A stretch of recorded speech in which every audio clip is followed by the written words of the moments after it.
Hello.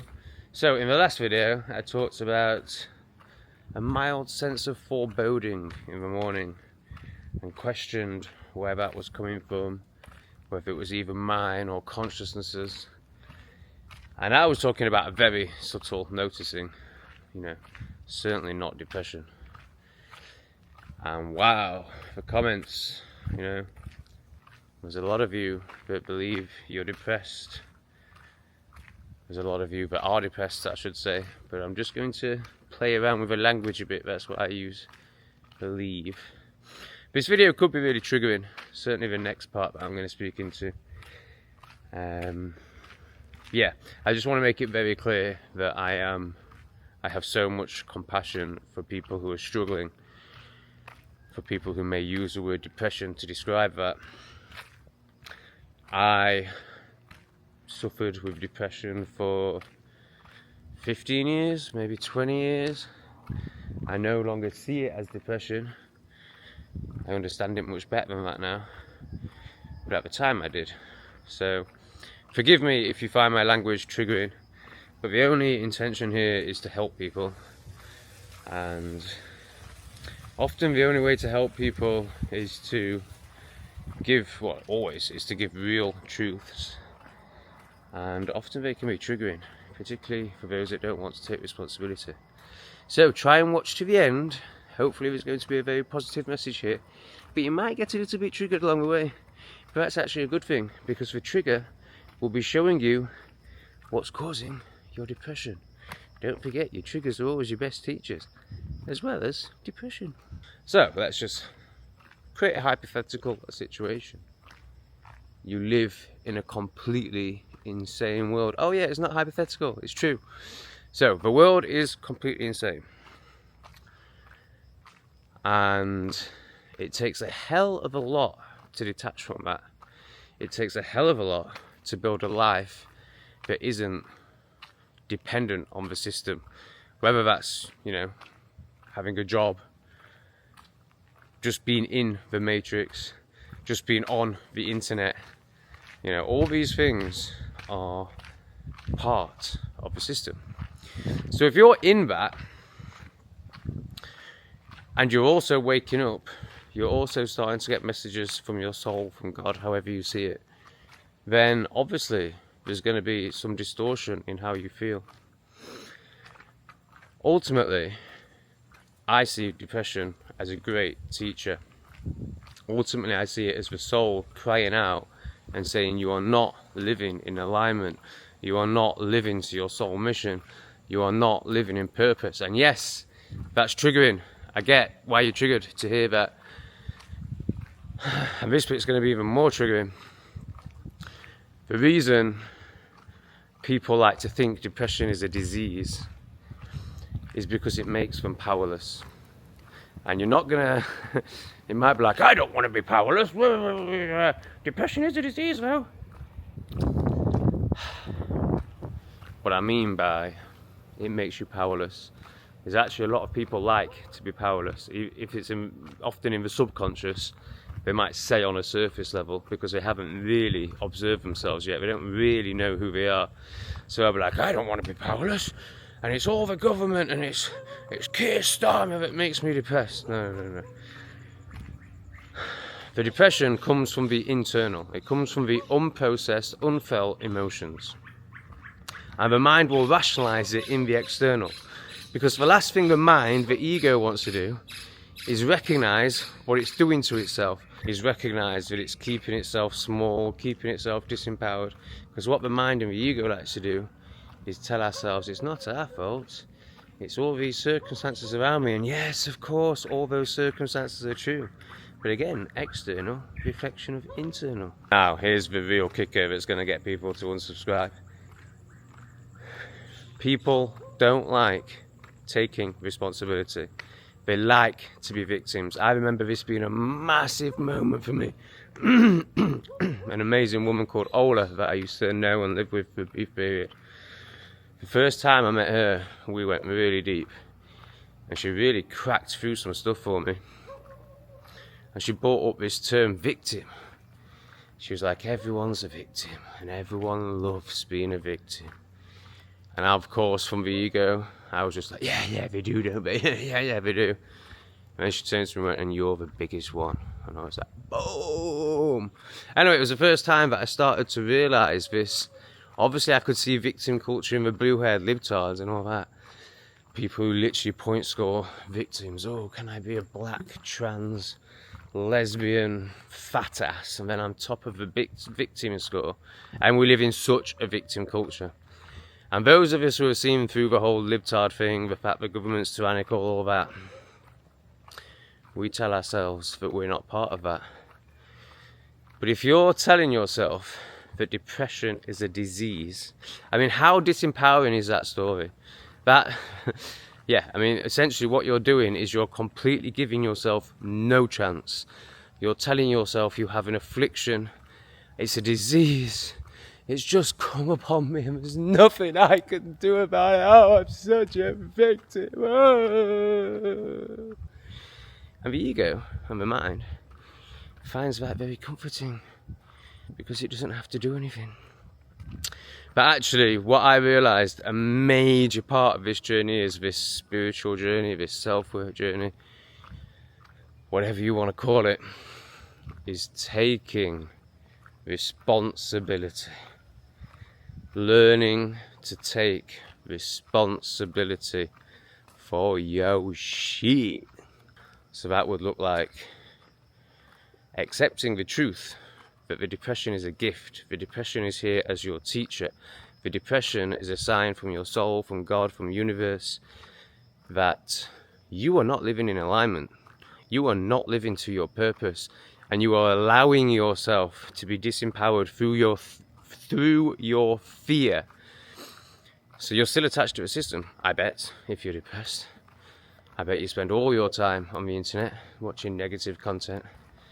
I bet you work a mainstream job or maybe even run your own business, but you're obsessed with it. You're obsessed with making money much more than you are being a self-observer, much more than you are surrendering, much more than you are God.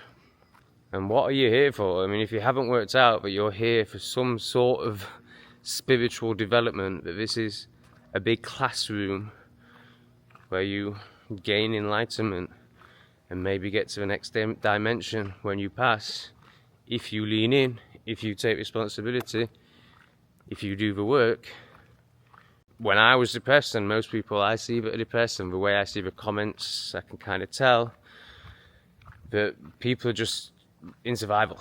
They're just in fear, they're just in like protection mode, like, oh, I'll just keep everything I've got and can I get through, and all those governments are coming to get me, which of course on one level is true, but it's not really. None of it's true. It's all just a dream. But anyway, we won't even get into that. You know, it's as true as you make it, you know. Like, yes, on one level it is true. We have a very tyrannical government in the UK and the West. And things are, you know, I'm sure there's problems with these places as well, but when I started listening to my depression, when I started seeing it as a sign that there was something I was doing that wasn't aligned, that wasn't purposeful, that wasn't my true calling, that's when the depression started to subside. And then I'd get on easy street again, and guess what would happen? I'd get depressed again. I mean, honestly, purpose is such a massive part of this. Now, for example, if I lost my YouTube, I'd feel depressed. I'd get into a depression because I'd have lost my purpose. But guess what? Within 2 weeks, I'd have another one. I've always been creating something. I think from the age of 14, I've always been working on something, usually a business of some sort. As is this now, YouTube is a type of business. And what's happened in that journey is it started off very materialistic, it started off all about the money. And with every different business venture, which must be the best part of 10 now, if you go right back to 14 and selling sweets in school, and then drugs. Yeah, every business venture, every creation that I've created has become more aligned, has become more purposeful, has become more about helping people The last two were sort of spiritual centre. Well, one was absolutely a spiritual centre. Remember, one in Thailand kind of was as well. And now I'm on YouTube speaking authentically and about important matters, depending on which channel you watch. I feel like this is the most purposeful one. And it's that purpose that keeps me going. It's that purpose that stops me from being depressed. It's that purpose that lights up my soul. It's that purpose that gives me the space, the peace. Along with those other things like meditating and doing plant medicine over 200 times and doing vision quests and fasting. If you're resisting all this sort of stuff, of course you're going to be depressed. Like, why do you think people like me do it? It's hard work. It's hard work beating depression. I should say it's hard work taking responsibility, because that's what this is. This is literally a scale between being a victim and taking responsibility. And this is not me saying, this is not me finger pointing and being like, oh, you're just a victim. I totally get it. Like, we're all trained and conditioned to be victims. It takes a lot to break out of this. It takes a lot of self-work. This is why I offer the men's group. This is why I do all the self-work I do. It takes a lot to not be depressed in this life. And I think, the majority of the mainstream is depressed. All normies completely depressed. Maybe if they're 20 and they're just like, yeah, drink, shag. I'm not sure 20-year-olds even do that anymore.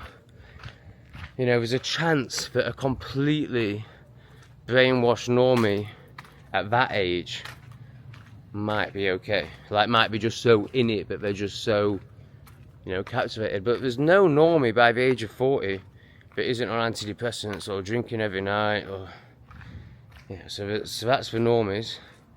And then I think there's this next category of people that are waking up to all the lies. They're no longer complete normies, but they're still victims. They still haven't taken responsibility. And that is the key. Taking responsibility for your life. Acknowledging that depression is your teacher, and that it's here to show you, to guide you, yes, like I was saying, like, what do you think we've come here for? We've come here for spiritual school. So that's why it's tough. I would never have done any of the self-work I've done if my life had been easy. If I'd have just, as I thought, made a millionaire, become a millionaire by the age of 25, and only ever accumulated. It used to be one of my greatest pains in life was when I lost money, which has happened so many times. I've basically lost £1 million in the last 10 years. That was one of the most painful things for me, to a point where, like, even if I've overspent by a fiver, it used to drive me insane. Because I just had this entitlement. I just had this victim mindset that I was entitled to be rich. So guess what happened? I lost it all, because that was my greatest teacher. It was, so what I'm trying to say is, if that hadn't have happened, and I hadn't have been forced or very strongly invited into this self-work journey, this development of self, this becoming the observer of self, doing the shadow work, then I wouldn't be speaking like this. I wouldn't be feeling like this. I wouldn't be clear, and I wouldn't be present, and I wouldn't be in peace the majority of the time. Of course, I have moments. There was a day only a couple of days ago, if you watch my travel channel, where you saw that I was struggling somewhat. I was waiting for 7-Eleven to open for my morning coffee. This is agony. It's like 4 in the morning, and I thought 7-Eleven was 24 hours. So, there's still stuff that annoys me, but I'm fine with it. I'm just like, right, okay, what's next? Alright, well, let's do a YouTube video until 7-Eleven opens, and then you can numb out with coffee and cigarettes. Like, I still need coping mechanisms. I'm not there, and I'm not sure there exists. But I'm leaning in all the time. I'm accepting all the time. When you switch from, why is this happening to me, to what is this teaching me? Absolute game changer.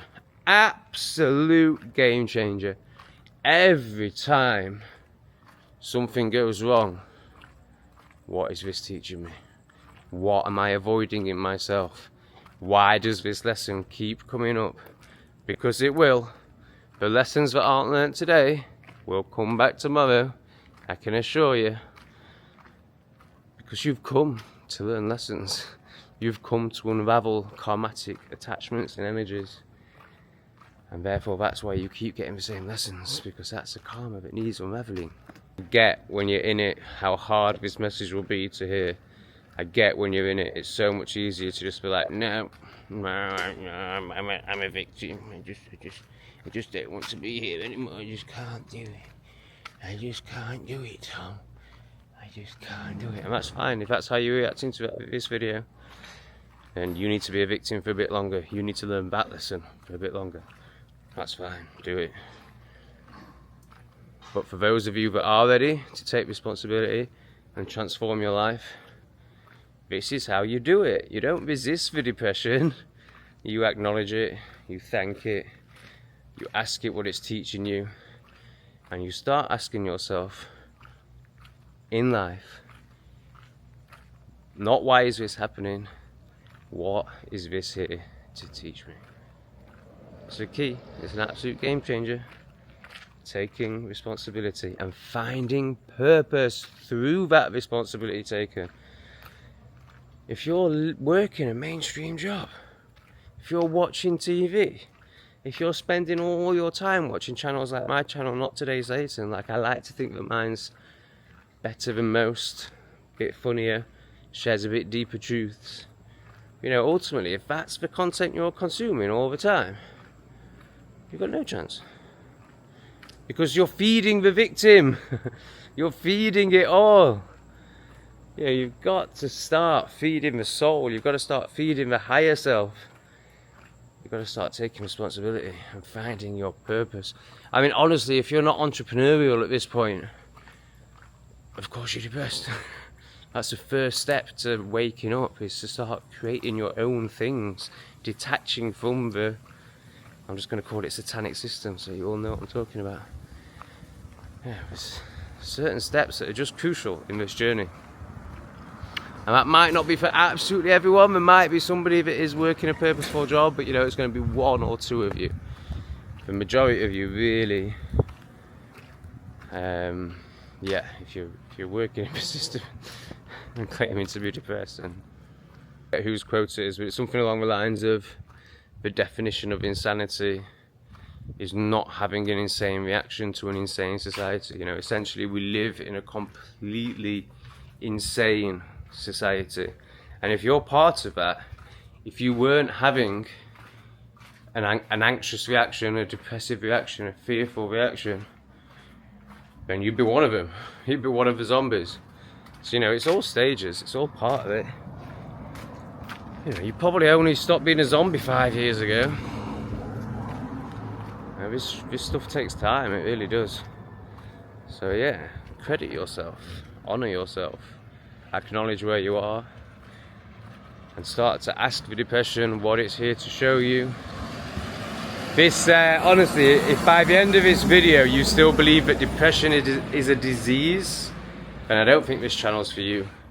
You are just so addicted to being a victim, and you will believe anything they tell you. Who's told you that depression is a disease? Oh yeah, the same people that told you to do this in 2021, same people that tell you you're living on a spinning globe with some unknown energy called gravity that manages to suck you and the water to it, whilst we hurtle thousands of miles that way. But when we take a plane, we don't take any of that into account. It's just bonkers. You know, the people that are lying to you about the fundamentals of life are also telling you that depression is a disease. Oh, and guess who it's really good for? The pharmaceutical industry, who pretty much rule this world in many ways.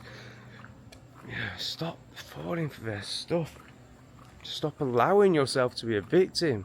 Take some responsibility. And yes, I know it's very hard, but it's just one step at a time. Put your toe in. At first it's just accepting these words. And yes, you're triggered. You're triggered by these words. The trigger is your teacher too. Feel the trigger. What's triggering you? It's the truth that's triggering you. If you're triggered, then you know there's some truth in these words, and you know that there's some denial in you. And if you haven't got to that point yet where you realise whenever you're triggered by something, it's reflecting a part of you that's unresolved. Obviously, if these words weren't true, they wouldn't trigger you, because you'd just be like, you'd know, you'd feel, it's not mental, you'd feel that they weren't true to you. You wouldn't be having a reaction. If you're having a reaction in your mind, you may be saying, oh no, he's wrong, it's a disease, I'm powerless. Your mind's bullshit. Forget your mind. Start going to a feeling. What's the feeling telling you? If you're getting all hot and sweaty at this message, if you're projecting onto me whatever names you need to project onto me, then you're avoiding the message. Then what I'm saying is true. You always know that there's truth in something if you're triggered by it. It's reflecting a part of you. Alright, that's it. Let's see if the coffee shop is open. Very interested to hear comments on this one. But I don't think I've had a video yet, but overall, no, on this channel, every video has gained subscribers. But I feel like this could be the first one that loses them. Because people are just addicted to being victims. They'd rather stay in it than take responsibility. And that is how hard taking responsibility is. Like, I really acknowledge it is very hard. And I feel for you. I know what it's like, and I know that when you're in it, it's so hard to hear these messages, like when you're deeply in it. And sometimes you do just need to collapse. You know, there's been many times where I do, like I say, the depression is a teacher. So my 6 months in England, the first 3 months after getting deported from Thailand back to England, the first 3 months were just hell, absolute hell. But I've been doing this work for so long that I knew, even in my like, oh, I just don't want to be here anymore, I just don't want to be here anymore, I just don't want to be here anymore, you know, it's 3 months of constant that, really. I knew it was here to teach me something. And honestly, those 6 months were probably the most powerful of my life, including the 8 days before them in jail in Thailand. I've never learnt so much, I've never had to go to the depths so much, I've never had to surrender so much. I've never had to take responsibility so much. It's totally transformed me. I speak so much better now. I just have a deeper understanding of self and life and compassion and peace. So yeah, let me know. Please do let me know what you think of this message. If it triggered you, let me know. I can already think of a few people I know it's going to trigger. And yeah, just let me know. Please like and subscribe, and I'll see you all very soon.